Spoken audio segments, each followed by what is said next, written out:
going to the next theory of coordination complexes. Coordination complexന്റെ അടുത്ത theory ആണ് ഇത് വാലൻസ് bond theory അല്ലെങ്കിൽ VB തിയറി എന്ന് പറയും. ഇത് പ്രപ്പോസ് ചെയ്തത് ആരാണ്? ലിനസ് പോളിംഗ് ആണ് VB തിയറി കൊണ്ടുവന്നത്. അപ്പൊ ഇതിനും കുറച്ച് പോസ്റ്റുലേറ്റ്സ് ഉണ്ട്. ഇത് വെച്ചിട്ട് നമുക്ക് കോർഡിനേഷൻ കോംപ്ലക്സുകളുടെ ജിയോമെട്രി പറയണം, മാഗ്നറ്റിക് ബിഹേവിയർ പറയാൻ പഠിക്കണം. അപ്പൊ ഇങ്ങനെയുള്ള കാര്യങ്ങളാണ് നമുക്ക് ഈ തിയറിയിൽ പഠിക്കാനുള്ളത്. അപ്പൊ ആദ്യം VB തിയറിയുടെ പോസ്റ്റുലേറ്റ്സ് എന്തൊക്കെയാണെന്നുള്ളത് നമുക്കൊന്ന് നോക്കാം. So the first postulate of valence bond theory is the central metal atom or ion under the influence of ligands makes available number of empty orbitals equal to its coordination number. എന്താ പറഞ്ഞിരിക്കുന്നത്? നമ്മുടെ central metal atom അല്ലെങ്കിൽ ion എന്ത് ചെയ്യുന്നു? Under the influence of ligands. ലിഗാൻസിന്റെ ഇൻഫ്ലുവൻസിലാണല്ലോ central metal ആറ്റവും അയോണും ഒക്കെ ഉള്ളത്. ആ സെൻട്രൽ മെറ്റൽ ആറ്റത്തിൽ എന്തുണ്ട്? എംപ്റ്റി ആയിട്ടുള്ള ഓർബിറ്റൽസ് ഉണ്ട്. എംപ്റ്റി ആയിട്ട് available number of empty orbitals ഉണ്ടെന്നാണ് പറയുന്നത്. ഓർബിറ്റൽസ് അവൈലബിൾ ആയിട്ടുണ്ട്. ആ ഓർബിറ്റൽസിന്റെ നമ്പർ എന്ന് പറയുന്നത് എന്തിന് തുല്യമാണ്? അയാളുടെ കോർഡിനേഷൻ നമ്പറിന് തുല്യമാണ്. നിങ്ങൾക്കിത് ആ തിയറിയിലേക്ക് വരുമ്പം ഒന്നുകൂടെ നന്നായിട്ട് മനസ്സിലാവും. ഇപ്പൊ ജസ്റ്റ് ഈ പോസ്റ്റുലേറ്റ് ഒന്ന് മനസ്സിലാക്കി വെക്കുക. അപ്പം നമ്മള് കഴിഞ്ഞ പ്രാവശ്യമൊക്കെ നമ്മൾ എംഒ തിയറി പഠിച്ചിട്ടുണ്ടായിരുന്നു അല്ലെ? എംഒ തിയറി പഠിക്കുന്ന സമയത്തൊക്കെ ഇതുപോലെ കുറച്ച് പോസ്റ്റുലേറ്റുകളും കാര്യങ്ങളും ഒക്കെ നമ്മൾ പഠിച്ചായിരുന്നു. അവിടെ നമ്മൾ ഓർബിറ്റൽസ്, അറ്റോമിക് ഓർബിറ്റൽസ് കമ്പൈൻ ചെയ്ത് മോളിക്കുലാർ ഓർബിറ്റൽസ് ഒക്കെ ഫോം ചെയ്യുന്ന കാര്യമൊക്കെ പറഞ്ഞില്ലായിരുന്നു? എന്ന് പറഞ്ഞതുപോലെ തന്നെ ഇവിടുത്തെ കേസിൽ എന്താണ്? സെൻട്രൽ മെറ്റൽ ആറ്റത്തില് അല്ലെങ്കിൽ അയോണില് എന്തുണ്ട്? Available number of empty orbitals ഉണ്ട്. അവിടെ കുറെ ഓർബിറ്റൽസ് ഇങ്ങനെ എംപ്റ്റി ആയിട്ടുണ്ടെന്നാ പറയുന്നത്. ഹൈബ്രിഡൈസേഷൻ നടത്താൻ വേണ്ടിയിട്ട് കുറെ അധികം ഓർബിറ്റൽസ് ഇങ്ങനെ എംപ്റ്റി ആയിട്ട് കിടപ്പുണ്ട്. ആ ഓർബിറ്റൽസിന്റെ എണ്ണം അയാളുടെ എന്തിനോട് ഈക്വൽ ആണ്? കോർഡിനേഷൻ നമ്പറിനോട് ഈക്വൽ ആണ്. ഇപ്പൊ ജസ്റ്റ് ഒരു എക്സാമ്പിളിൽ ഏതെങ്കിലും ഒരു കോർഡിനേഷൻ കോംപ്ലക്സ് എടുക്കുക. ആ കോംപ്ലക്സിനകത്തിലെ സെൻട്രൽ മെറ്റൽ ആറ്റത്തില് ഇപ്പൊ ഒരു 4 ഓർബിറ്റൽസ് ഉണ്ടെന്ന് വിചാരിക്കുക. ഈ 4 ഓർബിറ്റൽ എന്ന് പറയുന്നത് അപ്പൊ അതിന്റെ കോർഡിനേഷൻ നമ്പർ എത്രയായിരിക്കും? 4 തന്നെയായിരിക്കും. ഞാൻ ജസ്റ്റ് ഒരു എക്സാമ്പിൾ പറഞ്ഞതേ ഉള്ളൂ. അപ്പൊ ഇതാണ് നമ്മുടെ വാലൻസ് ബോണ്ട് തിയറിയുടെ ഫസ്റ്റ് പോസ്റ്റുലേറ്റ് എന്ന് പറയുന്നത്. ഓക്കെ, അപ്പൊ നമ്മുടെ വാലൻസ് ബോണ്ട് തിയറിയുടെ ഒന്നാമത്തെ പോസ്റ്റുലേറ്റ് നമ്മൾ പറഞ്ഞു. Available number of empty orbitals എവിടെയുണ്ട്? സെൻട്രൽ മെറ്റൽ ആറ്റത്തിൽ ഉണ്ടെന്ന് പറഞ്ഞു. ഇനി രണ്ടാമത്തെ പോസ്റ്റുലേറ്റ് നോക്കിക്കേ. These atomic orbitals undergo hybridisation to form new orbitals having equivalent energy and identical shape. അതായത് ഇപ്പൊ നമ്മുടെ സെൻട്രൽ മെറ്റൽ ആറ്റത്തിൽ എന്തുണ്ടെന്ന് പറഞ്ഞു? ഓർബിറ്റൽസ് ഉണ്ടെന്ന് പറഞ്ഞു. ഈ എംപ്റ്റി ഓർബിറ്റൽസിന് എന്ത് സംഭവിക്കും? ഹൈബ്രിഡൈസേഷൻ സംഭവിക്കും. ഓക്കെ, ഹൈബ്രിഡൈസേഷൻ സംഭവിക്കുമ്പോ പുതിയ ഓർബിറ്റൽസ് ഉണ്ടാവുമല്ലോ. അറ്റോമിക് ഓർബിറ്റൽസ് ഹൈബ്രിഡൈസേഷൻ നടന്നുണ്ടാവുന്നത് പുതിയ ഓർബിറ്റൽസാ. ആ പുതിയ ഓർബിറ്റൽസിന്റെ പ്രത്യേകത എന്താണ്? ആ ഓർബിറ്റൽസിനെല്ലാം എനർജിയും ഈക്വൽ ആയിരിക്കും, അവരുടെ ഷേപ്പും എല്ലാം എന്തായിരിക്കും? ഈക്വൽ ആയിരിക്കും. പറഞ്ഞ മനസ്സിലായോ? അപ്പൊ രണ്ടാമത്തെ പോസ്റ്റുലേറ്റ് എന്ന് പറയുന്നത് നമ്മുടെ സെൻട്രൽ മെറ്റൽ ആറ്റത്തിന്റെ അറ്റോമിക് ഓർബിറ്റൽസ് കമ്പൈൻ ചെയ്ത് ഹൈബ്രിഡൈസേഷൻ നടന്ന് പുതിയ ഓർബിറ്റൽസ് ഉണ്ടാകും. ആ new orbitals having equivalent energy and identical in shape എന്നുള്ളതാണ് അത്. മനസ്സിലായോ പറഞ്ഞത്? അതേപോലെ തന്നെ ഇപ്പൊ ഹൈബ്രിഡ് ഓർബിറ്റൽസ് നമുക്ക് കിട്ടി. ഹൈബ്രിഡൈസേഷൻ നടന്നു കഴിഞ്ഞാൽ ഹൈബ്രിഡ് ഓർബിറ്റൽസ് നമുക്ക് കിട്ടി. അവരെ എങ്ങനെ അറേഞ്ച് ചെയ്യുന്നു എന്നുള്ളതാണ് മൂന്നാമത്തെ പോസ്റ്റുലേറ്റിൽ പറയുന്നത്. These hybrid orbitals are arranged in a definite manner around the central metal atom or ion. അപ്പൊ ഹൈബ്രിഡൈസേഷൻ നടന്ന് നമുക്ക് കിട്ടിയ ആ ഹൈബ്രിഡ് ഓർബിറ്റൽസിനെ നമ്മൾ എന്ത് ചെയ്യും? സെൻട്രൽ മെറ്റൽ ആറ്റത്തിന് ചുറ്റും ഒരു ഡെഫിനിറ്റ് ആയിട്ടുള്ള ഒരു മാനറിൽ നമ്മൾ അറേഞ്ച് ചെയ്യും. അങ്ങനെ അറേഞ്ച് ചെയ്യുമ്പോഴാണ് ഓരോ കോർഡിനേഷൻ കോംപ്ലക്സിനും ഓരോ ജോമെട്രി നമുക്ക് കിട്ടുന്നത്. അപ്പൊ ഇത് വെച്ച് നമ്മൾ എക്സാമ്പിൾ വെച്ച് പറയും ഈ തിയറിയുടെ ബേസിൽ. അപ്പൊ നിങ്ങൾക്ക് ഒന്നും കൂടെ ഇത് മനസ്സിലാവും. അപ്പൊ 3 പോസ്റ്റുലേറ്റ് ക്ലിയർ ആയല്ലോ. ഓക്കെ, അപ്പൊ നമ്മുടെ നാലാമത്തെ പോസ്റ്റുലേറ്റ് നോക്കിക്കേ. ഇപ്പൊ നമ്മൾ പറഞ്ഞത് ഈ ഹൈബ്രിഡ് ഓർബിറ്റൽസിനെ സെൻട്രൽ മെറ്റൽ ആറ്റത്തിന് ചുറ്റും ഒരു ഡെഫിനിറ്റ് മാനറിൽ അറേഞ്ച് ചെയ്യുമ്പോൾ നമുക്ക് ഓരോ ജോമെട്രി കിട്ടുമെന്നാണ് പറഞ്ഞത്. അപ്പൊ ഓരോ ഹൈബ്രിഡൈസേഷനെ ഡിപ്പെൻഡ് ചെയ്തായിരിക്കും അത്. അപ്പൊ നോക്കിക്കേ, ഹൈബ്രിഡൈസേഷൻ sp3d2 ആണെങ്കിൽ sp3d2 എന്ന് പറയുമ്പോൾ എത്രയായി? ഒരു s orbital, 3 p orbital, 2 d orbital. അപ്പൊ മൊത്തം 6 ഓർബിറ്റൽസ് ആയില്ലേ? ഞാൻ തുടക്കത്തിലേ നിങ്ങളോട് പറഞ്ഞായിരുന്നു ഓർബിറ്റൽസിന്റെ നമ്പർ എന്തിനോട് ഈക്വൽ ആണ്? കോർഡിനേഷൻ നമ്പറിനോട് ഈക്വൽ ആണ്. അപ്പൊ ഇവിടെ 6 ഓർബിറ്റൽസ് ഉണ്ട്. അപ്പൊ കോർഡിനേഷൻ നമ്പർ എത്രയായിരിക്കും? 6 ആയിരിക്കും. കോർഡിനേഷൻ നമ്പർ 6 ആയിട്ടുള്ള കോംപ്ലക്സ് ഏതാണ്? ഒക്ടാഹെഡ്രൽ കോംപ്ലക്സ് ആണ് അല്ലെ. അപ്പോൾ sp3d2 അതല്ല എന്നുണ്ടെങ്കിൽ d2sp3 ആകാം. 2 d ഓർബിറ്റൽ, ഒരു s ഓർബിറ്റൽ, 3 p ഓർബിറ്റൽ, അങ്ങനെ 2 രീതിയിൽ വരാം. അപ്പൊ sp3d2 ഓ d2sp3 ഓ ആണെങ്കിൽ അയാളുടെ കോർഡിനേഷൻ നമ്പർ 6 ആയിരിക്കും. അങ്ങനെയാണെങ്കിൽ നമ്മുടെ കോർഡിനേഷൻ കോംപ്ലക്സിന്റെ ഷേപ്പ് അല്ലെങ്കിൽ ജോമെട്രി ഏതായിരിക്കും? ഒക്ടാഹെഡ്രൽ ജോമെട്രി ആയിരിക്കും നമുക്ക് കിട്ടുന്നത്. മനസ്സിലായല്ലോ? അതാണ് 4ാമത്തെ പോസ്റ്റുലേറ്റിൽ പറയുന്നത്. അടുത്ത പോസ്റ്റുലേറ്റ് നോക്കിക്കേ. അടുത്ത ഹൈബ്രിഡൈസേഷൻ ഏതാണ്? sp3 ആണ് അല്ലെ. sp3 ആണെങ്കിൽ എത്ര ഓർബിറ്റൽസ് ഉണ്ട്? ഒരു s ഓർബിറ്റലും 3 p ഓർബിറ്റലും ആണ്. അപ്പൊ ടോട്ടൽ എത്രയായി? 4 ഓർബിറ്റൽസ് വരുന്നുണ്ട്. അപ്പൊ ഓർബിറ്റൽസിന്റെ എണ്ണം 4 ആണെങ്കിൽ കോർഡിനേഷൻ നമ്പർ എത്രയായിരിക്കും? 4 തന്നെയായിരിക്കും. മനസ്സിലായല്ലോ? അങ്ങനെ വരുമ്പോൾ ഷേപ്പ് ഈസ് ടെട്രാഹെഡ്രൽ. പിന്നെ നിങ്ങൾ ഒരു കാര്യം പ്രത്യേകം ശ്രദ്ധിക്കണം. 4 കോർഡിനേറ്റ് കോംപ്ലക്സ് 2 ഉണ്ട്. ഏതിന്റെയൊക്കെ കേസിലാ? ടെട്രാഹെഡ്രൽ കോംപ്ലക്സിനും 4 കോർഡിനേഷൻ നമ്പർ ആണ്. സ്ക്വയർ പ്ലാനാർ കോംപ്ലക്സിനും 4 കോർഡിനേഷൻ നമ്പർ ആണ്. പക്ഷെ രണ്ടുപേരുടെയും ഹൈബ്രിഡൈസേഷൻ എന്താണ്? ഡിഫറെന്റ് ആണ്. അത് പ്രത്യേകം ശ്രദ്ധിക്കണം. ടെട്രാഹെഡ്രൽ ആണ് ജോമെട്രി എങ്കിൽ ഏതായിരിക്കും ഹൈബ്രിഡൈസേഷൻ? sp3 ഹൈബ്രിഡൈസേഷൻ ആയിരിക്കും, കോർഡിനേഷൻ നമ്പർ 4. അതേസമയം നമ്മുടെ സ്ക്വയർ പ്ലാനാർ കോംപ്ലക്സ് ആണെങ്കിൽ dsp2 ആണ് എന്തെന്ന് പറയുന്നത്? ഹൈബ്രിഡൈസേഷൻ എന്ന് പറയുന്നത്. ഒരു d ഓർബിറ്റലും ഒരു s ഓർബിറ്റലും 2 p ഓർബിറ്റലും വരും. അപ്പൊ എന്താ പറഞ്ഞത്? നമ്മുടെ ഹൈബ്രിഡൈസേഷൻ sp3 ആണെങ്കിൽ കോർഡിനേഷൻ നമ്പർ 4ൽ തന്നെ ഹൈബ്രിഡൈസേഷൻ sp3 ആണെങ്കിൽ കോംപ്ലക്സ് എങ്ങനെയായിരിക്കും? ടെട്രാഹെഡ്രൽ ആയിരിക്കും.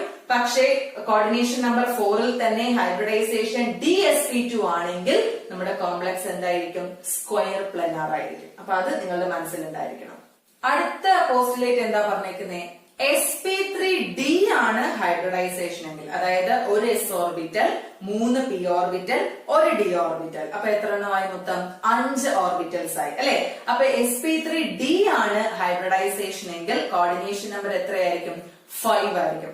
അപ്പൊ ഏതായിരിക്കും ഷേപ്പ് വരുന്നത്? ട്രയഗണൽ ബൈ പിരമിഡൽ ആയിരിക്കും. ട്രയഗണൽ ബൈ പിരമിഡൽ ഷേപ്പ് എങ്ങനെയാ വരുന്നത്? യെസ്, ഒരു ഇക്വിലാറ്ററൽ ട്രയാങ്കിളിന്റെ കോർണർ പോലെ 3 വരും. അതേപോലെ തന്നെ എന്താണ്? മുകളിലും താഴെയായിട്ട് വരും. നിങ്ങൾ പഠിച്ചിട്ടുണ്ട് ഇക്വറ്റോറിയൽ ബോണ്ടും ആക്സിയൽ ബോണ്ട് എന്നൊക്കെ പറഞ്ഞ് നമ്മൾ കഴിഞ്ഞ പ്രാവശ്യം പഠിച്ചിട്ടുള്ളതാണ്. നമുക്ക് അതിലേക്ക് വരാം. അപ്പൊ എന്താ പറഞ്ഞത്? ഹൈബ്രിഡൈസേഷൻ ഈസ് sp3d ആണെങ്കിൽ കോർഡിനേഷൻ കോംപ്ലക്സിന്റെ ജോമെട്രി ഏതായിരിക്കും? ട്രയഗണൽ ബൈ പിരമിഡൽ ആയിരിക്കും. അപ്പൊ ജോമെട്രീസും ഹൈബ്രിഡൈസേഷനും ഏതൊക്കെയാണെന്ന് മനസ്സിലായല്ലോ. ഇനി എന്താണ് അടുത്തത് പറയുന്നത്?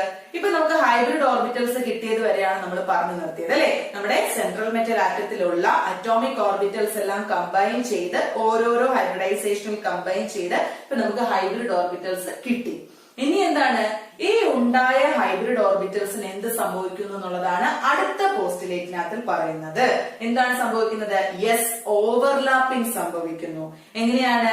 Hybrid orbitals overlapping with the orbitals of ligand containing electron pairs to form coordinate bond എന്നാണ് പറയുന്നത്. അതായത് ഇപ്പൊ നമുക്ക് അറ്റോമിക് ഓർബിറ്റൽസ് കമ്പൈൻ ചെയ്ത് ഉണ്ടായിരിക്കുന്ന ഈ ഹൈബ്രിഡ് ഓർബിറ്റൽസ് ആരുമായിട്ടാണ് ഓവർലാപ്പിംഗ് നടത്തുന്നത്? ലിഗാൻഡുമായിട്ട്. ലിഗാൻഡിലും ഓർബിറ്റൽസ് ഉണ്ട്. അപ്പൊ ലിഗാൻഡിന്റെ ഓർബിറ്റൽസുമായിട്ടാണ് അവർക്ക് എന്ത് നടക്കുന്നത്?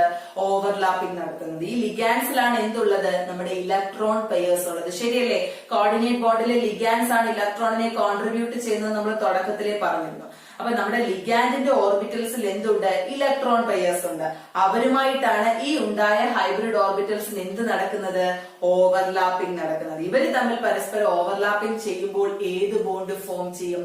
കോർഡിനേറ്റ് ബോണ്ട് ഫോം ചെയ്യും. മനസ്സിലായി പറഞ്ഞത്? തുടക്കം തൊട്ട് കോർഡിനേറ്റ് ബോണ്ട് എന്താണെന്ന് പറയുമെങ്കിലും എങ്ങനെ ഇത് ഫോർമേഷൻ നടത്തുന്നു എന്നുള്ള കാര്യം ഏത് തിയറിയിൽ പറഞ്ഞില്ല? വെർണറിന്റെ തിയറിയിൽ പറഞ്ഞില്ല. അതൊരു ഡീമെറിറ്റ് ആയിരുന്നു. പക്ഷെ അത് എവിടെ എക്സ്പ്ലെയിൻ ചെയ്യുന്നുണ്ട്? VB തിയറിയിൽ കറക്റ്റ് ആയിട്ട് എക്സ്പ്ലെയിൻ ചെയ്യുന്നുണ്ട്. മനസ്സിലായല്ലോ? ഓക്കെ. അപ്പൊ നമ്മുടെ last postulate of balance bond theory എന്ന് പറയുന്നത് എന്താണ്?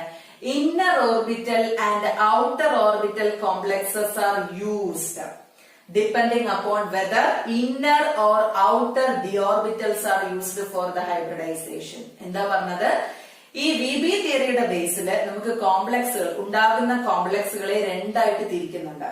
ഒന്ന് ഇന്നർ ഓർബിറ്റൽ കോംപ്ലക്സ് എന്നും മറ്റേത് ഔട്ടർ ഓർബിറ്റൽ കോംപ്ലക്സും. എന്തിന്റെ ബേസിലാണ് ഇങ്ങനെ ഒരു ക്ലാസിഫിക്കേഷൻ വന്നതെന്ന് അറിയാമോ?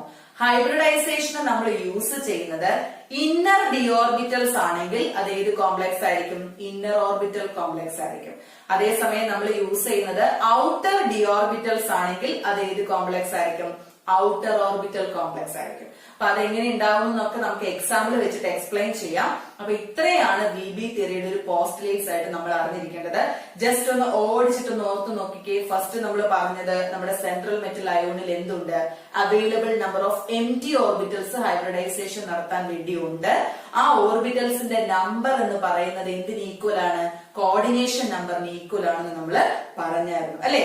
അതിനുശേഷം പിന്നെന്താണ്? ആ അറ്റോമിക് ഓർബിറ്റൽസിന് എന്ത് സംഭവിക്കും? ഹൈബ്രിഡൈസേഷൻ നടക്കുമെന്ന് പറഞ്ഞു. ഹൈബ്രിഡൈസേഷൻ നടന്നുണ്ടാകുന്ന പുതിയ ഓർബിറ്റൽസിന്റെ പ്രത്യേകത എന്തായിരിക്കും? അവരുടെ ഷേപ്പും ഈക്വൽ ആയിരിക്കും, അവരുടെ എനർജിയും ഈക്വൽ ആണെന്ന് നമ്മൾ പറഞ്ഞു. അതിനുശേഷം ഓരോരോ ഹൈബ്രിഡൈസേഷൻ പറഞ്ഞു വന്നു അല്ലെ? ഒക്ടാഹെഡ്രൽ ജോമെട്രി കിട്ടുന്ന ഹൈബ്രിഡൈസേഷൻ പറഞ്ഞു, ടെട്രാഹെഡ്രലിന്റെ കേസ് പറഞ്ഞു, സ്ക്വയർ പ്ലനാറിന്റെ പറഞ്ഞു, ട്രൈഗണൽ ബൈ പിരമിഡലിന്റെ പറഞ്ഞു. ഓരോന്നും ഉണ്ടാകുന്ന ഹൈബ്രിഡൈസേഷൻ ഏതാണെന്ന് പറഞ്ഞു. പിന്നെന്താ പറഞ്ഞത്? ഹൈബ്രിഡ് ഓർബിറ്റൽസ് ഉണ്ടായതിനു ശേഷം അവർക്ക് എന്ത് സംഭവിക്കുമെന്ന് പറഞ്ഞു? ഓവർലാപ്പിംഗ് നടക്കുമെന്ന് പറഞ്ഞു. ആരുമായിട്ട് ഓവർലാപ്പിംഗ് നടക്കുമെന്ന് പറഞ്ഞു? ലിഗാൻഡിന്റെ ഓർബിറ്റൽസുമായിട്ട്. ലിഗാൻഡിന്റെ ഓർബിറ്റൽസിൽ ആരുണ്ട്? ഇലക്ട്രോൺ പെയേഴ്സ് ഉണ്ട് അല്ലെ? അപ്പൊ ഇലക്ട്രോൺ പെയേഴ്സ് അടങ്ങിയ ലിഗാൻഡിന്റെ ഓർബിറ്റൽസുമായിട്ട് ഈ ഹൈബ്രിഡ് ഓർബിറ്റൽസിന് എന്ത് നടക്കുമെന്ന് പറഞ്ഞു? ഓവർലാപ്പിംഗ് നടക്കും. അങ്ങനെയാണ് ഏത് ബോണ്ട് ഫോം ചെയ്യുന്നത്? നമ്മുടെ കോർഡിനേറ്റ് ബോണ്ട് ഫോം ചെയ്യുന്നതെന്ന് പറഞ്ഞു. അറ്റ് ലാസ്റ്റ് എന്താ പറഞ്ഞത്? യെസ്, നമ്മൾ യൂസ് ചെയ്യുന്ന ഡി ഓർബിറ്റൽസിന്റെ ബേസിസില് കോംപ്ലക്സുകളെ നമുക്ക് എന്തായിട്ട് തിരിക്കാം? ഇന്നർ ഓർബിറ്റൽ കോംപ്ലക്സ് എന്നും ഔട്ടർ ഓർബിറ്റൽ കോംപ്ലക്സ് എന്നും പറഞ്ഞ് ക്ലാസിഫൈ ചെയ്യാമെന്ന് വരെയാണ് VB തിയറിയിൽ പറയുന്നത്. ഇനി നമുക്ക് ഓരോരോ എക്സാമ്പിൾ ആയിട്ട് നോക്കാം. ഓക്കെ, അപ്പൊ ഞാൻ ഇവിടെ ഒരു ക്വസ്റ്റ്യൻ കൊടുത്തിട്ടുണ്ട്. നിങ്ങൾക്ക് VB തിയറിക്ക് എക്സാമിന് ചോദിക്കുന്ന ടൈപ്പ് ഒരു ക്വസ്റ്റ്യൻ ആണ് ഇവിടെ കൊടുത്തിരിക്കുന്നത്. The octahedral complex CONH3 6 times 3 plus is diamagnetic. അതേപോലെ തന്നെ മറ്റൊരു octahedral complex COF6 3 is paramagnetic. ആദ്യത്തെ octahedral complex diamagnetic ആണെന്ന് പ്രൂവ് ചെയ്യണം. രണ്ടാമത്തെ octahedral complex paramagnetic ആണെന്ന് പ്രൂവ് ചെയ്യണം. എന്തിന്റെ ബേസിസിലാണ്? VB തിയറിയുടെ ബേസിസിലാണ് നിങ്ങൾ ഇത് പ്രൂവ് ചെയ്യേണ്ടത്. അപ്പൊ അതിനു മുന്നേ ഞാനൊരു കാര്യം ചോദിക്കട്ടെ, എന്താണ് ഡയാമാഗ്നറ്റിസം, എന്താണ് പാരാമാഗ്നറ്റിസം? അതിന്റെ കണ്ടീഷൻ മാത്രം ഓർത്താൽ മതി. നമ്മളത് സോളിഡ് സ്റ്റേറ്റ്സിലൊക്കെ പഠിച്ചിട്ടുള്ളതാണ് അല്ലെ? ഡയാമാഗ്നറ്റിസം എന്ന് പറയുമ്പോൾ കണ്ടീഷൻ എന്തായിരിക്കണം? യെസ്, നമ്മുടെ എന്താണ് പെയറിംഗ്, അതായത് ഇലക്ട്രോൺസ് പെയർഡ് ആണെന്നുണ്ടെങ്കിൽ പെയർഡ് ഇലക്ട്രോൺസിന്റെ പ്രസൻസ് വരുമ്പോഴാണ് എന്ത്? ഡയാമാഗ്നറ്റിക് ബിഹേവിയർ അല്ലെ? അതേപോലെ തന്നെ പാരാമാഗ്നറ്റിസം എന്ന് പറഞ്ഞാൽ എന്താണ്? അൺപെയർഡ് ഇലക്ട്രോൺസിന്റെ പ്രസൻസ് വരുമ്പോഴാണ് പാരാമാഗ്നറ്റിക്. അപ്പൊ നമുക്കിത് VB തിയറിയുടെ ബേസിസിൽ എങ്ങനെ പറയാം? അപ്പൊ VB തിയറിയുടെ ഓരോ പോസ്റ്റുലേറ്റും മനസ്സിൽ വെച്ചുകൊണ്ട് വേണം നമുക്ക് ചെയ്യാൻ. അപ്പൊ ആദ്യം നമുക്ക് ഫസ്റ്റ് കോംപ്ലക്സ് എടുക്കാം. CONH3 6 times 3 plus എന്ന ആദ്യത്തെ കോംപ്ലക്സ് ആണ്. അപ്പൊ അതിലെ സെൻട്രൽ മെറ്റൽ അയോൺ ആരാണ്?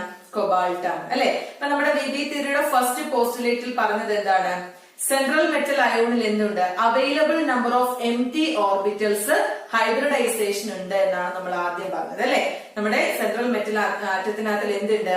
എംപ്റ്റി ഓർബിറ്റൽസ്, ഡി ഓർബിറ്റൽസ് നമ്മൾ എംപ്റ്റി ആയിട്ട് ഉണ്ടാകും എന്ന് പറഞ്ഞു. അപ്പൊ നമുക്ക് നോക്കാം. ഇവിടെ കൊബാൾട്ട് ആണ് നമ്മുടെ സെൻട്രൽ മെറ്റൽ അയോൺ ആയിട്ട് വന്നത്. കൊബാൾട്ടിന്റെ അറ്റോമിക് നമ്പർ എത്രയാണ്? 27 ആണ് അല്ലെ? അപ്പൊ അയാളുടെ subshell wise ground state configuration എങ്ങനെയാണ്? 1s2 2s2 2p6 3s2 3p6 4s2 and 3d7. അതേസമയം ഇത് ഗ്രൗണ്ട് സ്റ്റേറ്റിലാണ്. ഇനി ഇവിടെ ഇയാളുടെ ഓക്സിഡേഷൻ സ്റ്റേറ്റ് എത്രയാണ്? കൊബാൾട്ടിന്റെ +3 ആണല്ലോ. CO3+ ആയിട്ടല്ലേ ഇയാളുടെ നിൽക്കുന്നത്. ഓക്സിഡേഷൻ സ്റ്റേറ്റ് കണ്ടുപിടിക്കാനൊക്കെ ഇപ്പൊ നമുക്കറിയാം. ഓക്കെ, അപ്പം ഈ ഒരു മോളിക്യൂളിന്റെ കേസിൽ കൊബാൾട്ടിന്റെ ഓക്സിഡേഷൻ സ്റ്റേറ്റ് +3 ആണ് അല്ലെ? അപ്പൊ CO3+ന്റെ എന്ത് എഴുതുക?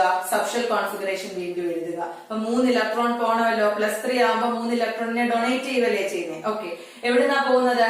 4s2ൽ നിന്നുള്ള 2 ഇലക്ട്രോണും പോകും, 3d7ൽ നിന്നുള്ള 1 ഇലക്ട്രോണുമാണ് പോകുന്നത്. അങ്ങനെയാണ് ചെയ്യുന്നത്. അപ്പം എത്ര വന്നു അവസാനം? 3d6 എന്നായി നമ്മുടെ ഇലക്ട്രോണിക് കോൺഫിഗറേഷൻ. ഓക്കെ, അപ്പൊ നമ്മുടെ നമ്പർ ഓഫ് ഡി ഓർബിറ്റൽസ് എന്ന് പറയുന്നത് ഡി ഓർബിറ്റൽസിനകത്തുള്ള ഇലക്ട്രോൺസിന്റെ എണ്ണം എത്രയാണ്? 6 ആണ്. അത് നമുക്ക് മനസ്സിലായി. അപ്പൊ അടുത്തത് നമ്മുടെ റെപ്രസെന്റേഷൻ ആണ്. അപ്പൊ നമ്മൾ ഡി ഓർബിറ്റൽ വരച്ചു, 3D ഓർബിറ്റൽ വരച്ചിട്ട് ഈ ഇലക്ട്രോൺസിനെ നമ്മൾ ഇതിനകത്തിൽ എന്ത് ചെയ്യണം? ഫില്ല് ചെയ്ത് കൊടുക്കണം. അപ്പൊ ഡി ഓർബിറ്റൽസ് എത്ര ഉള്ളത്? 5 ഡി ഓർബിറ്റൽ ആണെന്നുള്ള കാര്യം അറിയാം. അങ്ങനെ നമ്മൾ 3D യുടെ ബോക്സ് രൂപത്തിൽ ഞാൻ കൊടുത്തിട്ടുണ്ട്. 5 ഡി ഓർബിറ്റൽ വരച്ചു. ഇനി നമുക്ക് ഈ 6 ഇലക്ട്രോണിനെ ഇതിനകത്ത് ഫില്ല് ചെയ്യണം. 6 ഇലക്ട്രോണിനെ ഫില്ല് ചെയ്യുമ്പോൾ ഇലക്ട്രോൺ ഫില്ലിങ്ങിന്റെ റൂള് നിങ്ങൾ +1 പഠിച്ചിട്ടുണ്ട്. എന്താണ് റൂൾസ് പഠിച്ചത്? അതിനകത്ത് ഹൺസ് റൂള് നിങ്ങൾ പഠിച്ചതായിട്ട് ഓർക്കുന്നുണ്ടോ? ഹൺസ് റൂളിനകത്ത് എന്താണ് പറഞ്ഞത്? യെസ്, ഇലക്ട്രോൺസിനെ നമ്മൾ ഫില്ല് ചെയ്യുന്ന സമയത്ത് ഓർബിറ്റൽസിൽ നമ്മൾ ഇലക്ട്രോൺസിനെ ഫില്ല് ചെയ്യുമ്പോൾ എന്ത് പറ്റും? First singly occupied. ആദ്യം നമ്മൾ ഓരോന്ന് വീതമേ എന്ത് കൊടുക്കാവുള്ളൂ? ഫില്ലിംഗ് ചെയ്യാവുള്ളൂ. Then only pairing takes place. ഓരോന്ന് ഫില്ല് ചെയ്തതിന് ശേഷം മാത്രം ബാക്കി ഉണ്ടെങ്കിൽ എന്ത് നടത്തിയാൽ മതി? പെയറിംഗ് നടത്തിയാൽ മതി എന്നാണ് നമ്മൾ പഠിച്ചിട്ടുള്ള റൂള്. അപ്പൊ ആ റൂള് ഒബേ ചെയ്തുകൊണ്ട് ഇവിടെയും നിങ്ങൾ ഫില്ലിംഗ് നടത്താവുള്ളൂ. അപ്പം നമുക്ക് 3D 5 ഓർബിറ്റൽസ് ഉണ്ട്, പക്ഷെ നമ്മുടെ കയ്യിൽ 6 ഇലക്ട്രോൺ ഉണ്ട്. അപ്പൊ നമ്മൾ ആദ്യമേ ഈ 5 എണ്ണത്തിലും ഓരോ ഇലക്ട്രോൺസിനെ വീതം കൊടുക്കുക. ഇലക്ട്രോൺസിനെയാണ് ആരോ മാർക്കിന്റെ രൂപത്തിൽ റെപ്രസെന്റ് ചെയ്തേക്കുന്നത്. അതിനുശേഷം 5 ഇലക്ട്രോൺ കൊടുത്തു, ഒരെണ്ണം ബാക്കി വന്നു, അത് എവിടെ കൊടുക്കണം? ആദ്യത്തെ ഓർബിറ്റലിൽ കൊടുത്തു. അപ്പൊ ഒരിടത്ത് മാത്രം വന്നു എന്ത്? പെയറിംഗ് നടന്നിട്ടുള്ള കാര്യം നമുക്ക് മനസ്സിലായി. അപ്പൊ 3D ഫില്ല് ചെയ്തത് മനസ്സിലായല്ലോ. ബാക്കി 2 വേക്കന്റ് ആയിട്ടുള്ള ഓർബിറ്റൽസ് കൊടുത്തിട്ടുണ്ട്. 4s ഓർബിറ്റലും 4p ഓർബിറ്റലും കൊടുത്തിട്ടുണ്ട്. അപ്പൊ ആദ്യത്തെ സ്റ്റെപ്പ് മനസ്സിലായി. ഇത്രയും ക്ലിയർ ആണ്. ഓക്കെ, ഇനിയുമാണ് നമ്മൾ എന്താണ് അടുത്തത്? ലിഗാൻഡിലേക്ക് നോക്കുക. ലിഗാൻഡ് ആരാണ് ഇവിടെ? NH3 ആണ് അല്ലെ? അമീൻ ലിഗാൻഡ് ആണ്. അമീൻ ലിഗാൻഡിന്റെ പ്രത്യേകത എന്താണെന്ന് അറിയാമോ? It is A strong ligand. ഇപ്പൊ ലിഗാൻഡ്സിൽ തന്നെ മറ്റൊരു ക്ലാസിഫിക്കേഷൻ വരുന്നുണ്ട്, സ്ട്രോങ് എന്നും വീക്ക് എന്നും. പക്ഷെ അതിന് കൃത്യമായിട്ടൊരു എക്സ്പ്ലനേഷൻ BB തിയറിയിൽ നമുക്ക് കിട്ടത്തില്ല. അത് നമുക്ക് അടുത്ത തിയറി ക്രിസ്റ്റൽ ഫീൽഡ് പഠിക്കുമ്പോൾ അതിനകത്ത് നമ്മൾ പറയുന്നുണ്ട്. അപ്പൊ ഇവിടെ നിങ്ങൾ ജസ്റ്റ് ഏതൊക്കെയാണ് സ്ട്രോങ് ലിഗാൻഡ്, ഏതൊക്കെയാണ് വീക്ക് ലിഗാൻഡ് എന്നൊന്ന് അറിഞ്ഞു വെച്ചിട്ടുക. ഓക്കെ, അപ്പൊ ഇവിടെ NH3 എന്ന് പറയുന്നത് ഒരു സ്ട്രോങ് ലിഗാൻഡ് ആണ്. ഓക്കെ, അപ്പൊ ഞാനിത് പറയാൻ കാര്യം നമ്മുടെ ഒക്ടാഹെഡ്രൽ കോംപ്ലക്സിന്റെ കേസിൽ സ്ട്രോങ് ലിഗാൻഡ് ആണ് ഉള്ളതെങ്കിൽ എന്ത് നടക്കും? ഇലക്ട്രോണിന്റെ പെയറിംഗ് നടക്കും. എന്താ പറഞ്ഞത്? സ്ട്രോങ് ലിഗാൻഡ് ആണ് ഉള്ളതെങ്കിൽ ഇലക്ട്രോൺസിന്റെ എന്ത് നടക്കും? പെയറിംഗ് നടക്കും. അപ്പൊ ഇപ്പൊ ഇവിടെ കുറച്ച് ഇലക്ട്രോൺസ് പെയർ ചെയ്യാതെ കിടപ്പുണ്ടല്ലോ. അപ്പൊ NH3 സ്ട്രോങ് ലിഗാൻഡ് ആയതുകൊണ്ട് ഈ പെയർ ചെയ്യാതെ കിടക്കുന്ന ഇലക്ട്രോൺസ് കൂടെ എന്താകും? പെയറിംഗ് നടക്കും. അപ്പൊ അടുത്ത 3Dയിൽ ഞാൻ ഫില്ല് ചെയ്തേക്കുന്ന നോക്കിക്കേ, 6 ഇലക്ട്രോൺസിനെ ഞാൻ പെയർ ചെയ്തു. അപ്പൊ 3 ഡി ഓർബിറ്റലിൽ ആ പെയറിംഗ് നടന്നു, അത് കംപ്ലീറ്റ് ആയി. അപ്പൊ വേക്കന്റ് ആയിട്ട് എത്ര ഡി ഓർബിറ്റൽ വരും? 2 എണ്ണം വരും അല്ലെ? 5 ഡി ഓർബിറ്റലാ മൊത്തം ഉള്ളത്. അതിൽ 3 ഡി ഓർബിറ്റൽസിൽ നമ്മൾ പെയറിംഗ് നടത്തിയപ്പോ ബാക്കി എംറ്റി ആയിട്ട് 2 ഡി ഓർബിറ്റൽസ് വന്നു ആണല്ലോ. നമ്മൾ ഇനി പോസ്റ്റുലേറ്റിലേക്ക് തിരിച്ചു നോക്കിക്കേ. നമ്മൾ അവിടെ എന്താ പറഞ്ഞത്? എംറ്റി ഡി ഓർബിറ്റൽസിന് എന്ത് സംഭവിക്കുമെന്നാ പറഞ്ഞത്? ഹൈബ്രിഡൈസേഷൻ സംഭവിക്കും എന്ന് പറഞ്ഞു അല്ലെ? അപ്പൊ ഒക്ടാഹെഡ്രൽ ആയതുകൊണ്ട് ഏതായിരുന്നു ഹൈബ്രിഡൈസേഷൻ? 2 ഹൈബ്രിഡൈസേഷൻ ഒക്ടാഹെഡ്രലിനുണ്ട്. ഒന്ന് D2sp3 ഹൈബ്രിഡൈസേഷൻ വരാം, അതല്ല sp3d2 ഹൈബ്രിഡൈസേഷനും വരാം. അങ്ങനെ 2 രീതിയിൽ വരാം. ഓക്കെ, അപ്പൊ ഇവിടെ നോക്കിക്കേ, 3Dയിൽ ബാക്കി വന്ന 2 ഡി ഓർബിറ്റൽസ് ഉണ്ട്. ആ 2 ഡി ഓർബിറ്റലും പിന്നെ അപ്പൊ D2 ആയല്ലോ. ഓക്കെ, പിന്നെ അവിടെ എന്താ? 4s ഉണ്ട്. അപ്പൊ D2s ആയി. ഇനി അവിടെ എന്താ? P3 വേണം. ആരുണ്ട് അവിടെ? 4p ഉണ്ട്. അപ്പൊ 2 D orbital, 1 s orbital, 3 p orbital, ഇത്രയും ചേർന്ന് ഹൈബ്രിഡൈസേഷൻ നടക്കുമ്പോൾ എന്ത് കിട്ടി? D2sp3 എന്ന ഹൈബ്രിഡൈസേഷൻ നടന്ന് 6 ഹൈബ്രിഡ് ഓർബിറ്റൽ കിട്ടി. അതാണ് ഈ D2sp3 എന്ന് കൊടുത്തിരിക്കുന്ന 6 ഓർബിറ്റൽസ് കൊടുത്തേക്കുന്നുണ്ടോ? 6 കോളം കൊടുത്തേക്കുന്നുണ്ടോ? എങ്ങനെ കിട്ടിയതാണെന്ന് മനസ്സിലായല്ലോ. NH3 എന്ന് പറയുന്ന ലിഗാൻഡ് സ്ട്രോങ് ആയതുകൊണ്ട് പെയറിംഗ് നടക്കുന്നു. പെയറിംഗ് നടന്നപ്പോൾ എംറ്റി ആയിട്ടുള്ള 2 ഡി ഓർബിറ്റൽസ് വന്നു. പിന്നെ അയാൾക്ക് ഹൈബ്രിഡൈസേഷൻ നടക്കുന്നു. 2 D orbital, 1 s orbital, 3 p orbital, ഇത്രയും കൂടെ ഹൈബ്രിഡൈസേഷൻ നടന്ന് 6 D2sp3 ഹൈബ്രിഡ് ഓർബിറ്റൽ നമുക്ക് കിട്ടി. ഇത്ര കാര്യങ്ങൾ മനസ്സിലായല്ലോ. ഇനി BB തിയറിയുടെ അടുത്ത പോസ്റ്റുലേറ്റ് എന്താ പറഞ്ഞത്? ഹൈബ്രിഡ് ഓർബിറ്റൽ വരെ കിട്ടി. അതിനുശേഷം അടുത്ത പോസ്റ്റുലേറ്റ് എന്താ പറഞ്ഞത്? ഈ ഹൈബ്രിഡ് ഓർബിറ്റൽസിന് എന്ത് നടക്കും? ഓവർലാപ്പിംഗ് നടക്കും എന്ന് പറഞ്ഞു അല്ലെ? ആരുമായിട്ടാണ് ഓവർലാപ്പിംഗ് നടക്കുന്നത്? യെസ്, ലിഗാൻഡിലെ ഓർബിറ്റൽസുമായിട്ട് ഓവർലാപ്പിംഗ് നടത്തും. മെറ്റൽ അയോണിന്റെ ഹൈബ്രിഡ് ഓർബിറ്റൽസിന് എന്ത് നടക്കും? ലിഗാൻഡിലെ ഓർബിറ്റൽസുമായിട്ട് ഓവർലാപ്പിംഗ് നടത്തും. അപ്പൊ ഞാൻ പറഞ്ഞിരുന്നു ലിഗാൻഡിലെ ഓർബിറ്റൽസിൽ ആരുണ്ട്? ഇലക്ട്രോൺ പെയേഴ്സ് ഉണ്ട് അല്ലെ? ലിഗാൻഡിന്റെ ഓർബിറ്റൽസിൽ ആരുണ്ട്? ഇലക്ട്രോൺ പെയേഴ്സ് ഉണ്ട്. NH3 6 ടൈംസ് അല്ലെ? ഇലക്ട്രോൺ പെയേഴ്സ് ഉണ്ട്. 6 ലിഗാൻഡ് ഇവിടെ കൊടുത്തിട്ടുണ്ട്. 6 ലിഗാൻസിന്റെയും ഓർബിറ്റലുമായിട്ട് ഇപ്പൊ നമുക്ക് കിട്ടിയ ഈ D2sp3 ഹൈബ്രിഡ് ഓർബിറ്റൽസ് ഓവർലാപ്പിംഗ് നടത്തും. അതാണ് അടുത്ത സ്റ്റെപ്പിൽ കൊടുത്തേക്കുന്നത്. മനസ്സിലായല്ലോ? ഓവർലാപ്പിംഗ് നടത്തുന്നത്. അപ്പൊ 6 NH3 ലിഗാൻഡിൽ നിന്നും 6 പെയർ ഓഫ് ഇലക്ട്രോൺസ് ഈ സെൻട്രൽ മെറ്റൽ അയോണിന്റെ ഹൈബ്രിഡ് ഓർബിറ്റലുമായിട്ട് ഓവർലാപ്പ് ചെയ്യുമ്പോഴാണ് നമുക്ക് ഏത് കോംപ്ലക്സ് കിട്ടുന്നത്? CONH3 6 times 3+ എന്ന് പറയുന്ന കോംപ്ലക്സ് കിട്ടിയത്. ഇനി നിങ്ങൾ ഈ 3Dയിലേക്കൊന്ന് നോക്കിക്കേ. ഇവിടെ എല്ലാ ഇലക്ട്രോൺസും പെയർഡ് അല്ലേ? ഒരെണ്ണം പോലും അൺപെയർഡ് ആയിട്ടില്ലല്ലോ. അപ്പൊ എന്തായിരിക്കും ഇത്? ഡയാമാഗ്നറ്റിക് ആണ് അല്ലെ? Since all the electrons are paired in this complex, it is diamagnetic in nature. പറഞ്ഞത് മനസ്സിലായല്ലോ? അതേപോലെ തന്നെ നിങ്ങൾ നോക്കിയാൽ മതി, D2sp3 എന്നാണ് ഹൈബ്രിഡൈസേഷൻ വന്നിരിക്കുന്നത്. D2sp3. അപ്പൊ ഡി ഓർബിറ്റൽ ഇന്നർ ആയിട്ടാണ് കിടക്കുന്നത്, അകത്താണ് ഡി ഓർബിറ്റൽ അല്ലെ?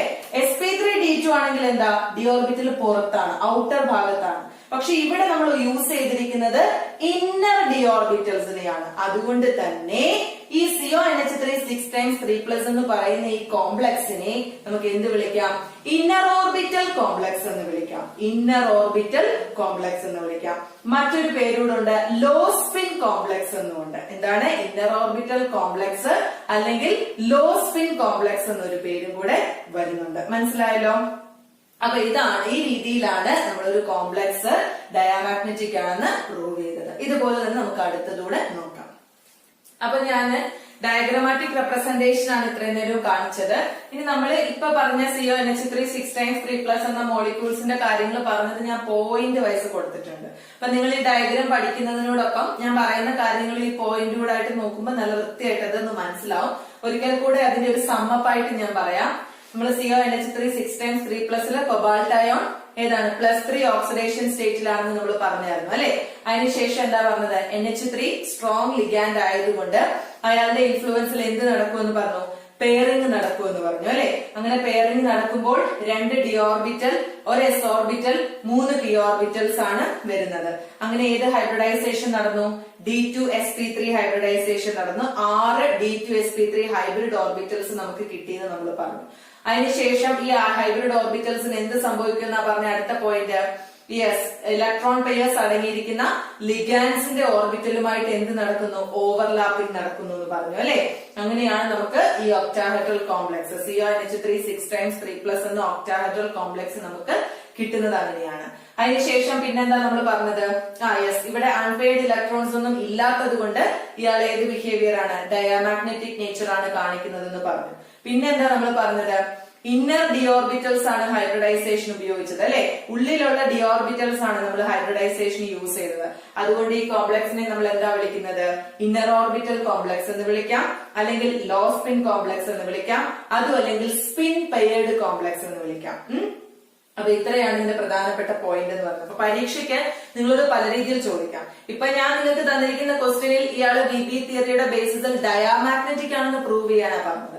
പരീക്ഷയ്ക്ക് ചിലപ്പോൾ ഇതൊരു ലോ സ്പിൻ കോംപ്ലക്സ് ആണെന്ന് പ്രൂവ് ചെയ്യാൻ ചോദിക്കും. അതല്ല എന്നുണ്ടെങ്കിൽ സ്പിൻ പെയർഡ് കോംപ്ലക്സ് ആണെന്ന് പ്രൂവ് ചെയ്യാൻ ചോദിക്കും. അതല്ല എങ്കിൽ ഇന്നർ ഓർബിറ്റൽ കോംപ്ലക്സ് ആണെന്ന് പ്രൂവ് ചെയ്യാൻ ചോദിക്കും. അങ്ങനെ പല രീതിയിൽ ക്വസ്റ്റ്യൻസ് വരാം. അങ്ങനെ ചോദിക്കുന്ന സമയത്ത് ഇതുപോലെ തന്നെ ഡയഗ്രാം വരച്ച് ഈ പോയിന്റുകൾ എഴുതി വേണം പറയാനെങ്കിൽ മാത്രമേ നമുക്ക് അതിന് ഫുൾ മാർക്ക് കിട്ടത്തുള്ളൂ. ഓക്കെ, അപ്പൊ നമുക്ക് അടുത്ത മോളിക്യൂൾ ഇതേപോലെ തന്നെ ഒന്ന് ചെക്ക് ചെയ്ത് നോക്കാം.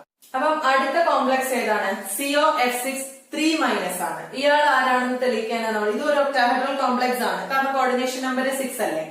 പക്ഷെ ഇയാൾ ആരാണെന്ന് തെളിയിക്കണം. പാരാമാഗ്നറ്റിക് നേച്ചർ കാണിക്കുന്നു എന്ന് നമ്മൾ പ്രൂവ് ചെയ്യണം. അപ്പൊ ഇതിനകത്ത് നോക്കിയാലും കൊബാൾട്ട് തന്നെയാണ് നമ്മുടെ സെൻട്രൽ മെറ്റൽ അയോൺ ആയിട്ട് വന്നിരിക്കുന്നത്. കൊബാൾട്ടിന്റെ ഓക്സിഡേഷൻ സ്റ്റേറ്റ് കണ്ടുപിടിച്ച് നോക്കണം. ഏത് കിട്ടും? +3 ഓക്സിഡേഷൻ സ്റ്റേറ്റ്. അത് നിങ്ങൾ കാൽക്കുലേറ്റ് ചെയ്ത് നോക്കിയാൽ മതി. അപ്പൊ ഇവിടെ കൊബാൾട്ട് +3 ഓക്സിഡേഷൻ സ്റ്റേറ്റിലാണ് ഉള്ളത്. പക്ഷേ ഇവിടെ എന്താണ്? ലിഗാൻഡ് ആരാണ് വന്നിരിക്കുന്നത്? ഫ്ലൂറോയാണ് ലിഗാൻഡ് ആയിട്ട് വന്നിരിക്കുന്നത്. ഒരു ഹാലോ ഗ്രൂപ്പ് ആണ് ലിഗാൻഡ് ആയിട്ട് വന്നിരിക്കുന്നത്. അപ്പൊ NH3യുടെ കേസിൽ വന്നപ്പോ നമ്മൾ എന്താ പറഞ്ഞത്? NH3 ഒരു സ്ട്രോങ് ലിഗാൻഡ് ആയതുകൊണ്ട് അവിടെ പെയറിംഗ് നടക്കുമെന്ന് പറഞ്ഞു അല്ലെ? പക്ഷേ ഇവിടെ എന്താണ്? ഫ്ലൂറിനാണ്. ഫ്ലൂറിൻ ഈ ഹാലോ ഫാമിലിയിൽ വരുന്ന ലിഗാൻസ് ഒക്കെ ആണെങ്കിൽ അവർ വീക്ക് ലിഗാൻസ് ആയിരിക്കും. ഇപ്പൊ വീക്ക് ലിഗാൻസ് ആണെങ്കിൽ എന്ത് നടക്കത്തില്ല? ഇലക്ട്രോൺ പെയറിംഗ് നടക്കത്തില്ല. അപ്പൊ നേരത്തെ പോലെ CO3+ന്റെ കോൺഫിഗറേഷൻ ഒക്കെ നമ്മൾ എഴുതിയിട്ടുണ്ട്. 3D6 വന്നു. അങ്ങനെ നമ്മൾ 3D ഫില്ല് ചെയ്ത് വെച്ചിട്ടുണ്ട്. പക്ഷേ ഇവിടെ since F- is a weak ligand, F- ഒരു വീക്ക് ലിഗാൻഡ് ആയതുകൊണ്ട് ഇവിടെ പെയറിംഗ് നടക്കത്തില്ല. പെയറിംഗ് നടക്കാത്തപ്പം ഇതിങ്ങനെ തന്നെ എക്സിസ്റ്റ് ചെയ്യും. അപ്പൊ പിന്നെ MG ആയിട്ടുള്ള ഡി ഓർബിറ്റൽ ഈ 3Dയിൽ നിന്ന് നമുക്ക് കിട്ടുമോ? കിട്ടത്തില്ല. പക്ഷേ നമുക്ക് എന്ത് വേണം? ഒക്ടാഹെഡ്രൽ വേണം. അപ്പൊ ഒക്ടാഹെഡ്രലിന് 2 ഹൈബ്രിഡൈസേഷൻ ഞാൻ പറഞ്ഞായിരുന്നു. ഏതാ? പോസ്റ്റുലേറ്റില്. ഒന്ന് D2sp3, അത് നമ്മള് മറ്റേ കോംപ്ലക്സിന്റെ കേസിൽ പറഞ്ഞു. ഇവിടെ നമുക്ക് അകത്തുനിന്നുള്ള ഡി ഓർബിറ്റൽ എടുക്കാൻ സാധിക്കില്ല. അപ്പൊ പിന്നെ ഏത് ഹൈബ്രിഡൈസേഷൻ പോസിബിൾ ആയിരിക്കും? sp3d2. പുറത്ത് നിന്ന് ഏതെങ്കിലും ഒരു ഡി ഓർബിറ്റൽ എടുക്കേണ്ടതായിട്ട് വരും. അപ്പൊ ഒരു S ഇവിടെയുണ്ട്, നമ്മുടെ 4s ഇവിടെയുണ്ട്, അതേപോലെ 3 4p ഇവിടെയുണ്ട്. പുറത്തുനിന്ന് എടുക്കാൻ വേണ്ടിയിട്ടാണ് ഏത് ഓർബിറ്റലിനെ കൊണ്ടുവന്നിരിക്കുന്നത്? 4D ഓർബിറ്റൽസിനെ കൊണ്ടുവന്നിരിക്കുന്നത്. അപ്പം ഒരു 4s എടുക്കുക, 3 4p എടുക്കുക. 4Dയിൽ നിന്ന് എത്ര എണ്ണം മതി? 2 ഡി ഓർബിറ്റൽസ് മതി. അപ്പൊ ഹൈബ്രിഡൈസേഷൻ എങ്ങനെ വന്നു? sp3d2 ഹൈബ്രിഡൈസേഷൻ ആണ് വന്നത്. അങ്ങനെ ഇവര് തമ്മിൽ ഹൈബ്രിഡൈസേഷൻ നടന്ന് നമുക്ക് എന്ത് കിട്ടി? 6 sp3d2 ഹൈബ്രിഡ് ഓർബിറ്റൽസ് കിട്ടി. ബാക്കി 4 4D ഓർബിറ്റൽ അവിടെ കിടപ്പുണ്ട്. മനസ്സിലായല്ലോ പറഞ്ഞത്? ഇനി അടുത്ത സ്റ്റെപ്പ് എന്താണ്? ഈ പറഞ്ഞ 6 sp3d2 ഹൈബ്രിഡ് ഓർബിറ്റൽസിന് എന്ത് സംഭവിക്കും?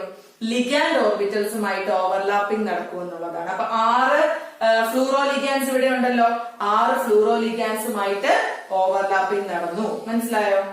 അപ്പൊ അങ്ങനെ എന്താണ് ഈ പറഞ്ഞ ഹൈബ്രിഡ് ഓർബിറ്റൽസിന് ലിഗാൻഡിലെ ഇലക്ട്രോൺ പെയേഴ്സുമായിട്ട് ഓർബിറ്റൽസുമായിട്ട് എന്ത് നടന്നു? ഓവർലാപ്പിംഗ് നടന്നു. ഓവർലാപ്പിംഗ് നടന്നിട്ട് COF6 3- എന്ന് പറയുന്ന ഒക്ടാഹെഡ്രൽ കോംപ്ലക്സ് നമുക്ക് കിട്ടി. പറഞ്ഞത് മനസ്സിലായോ?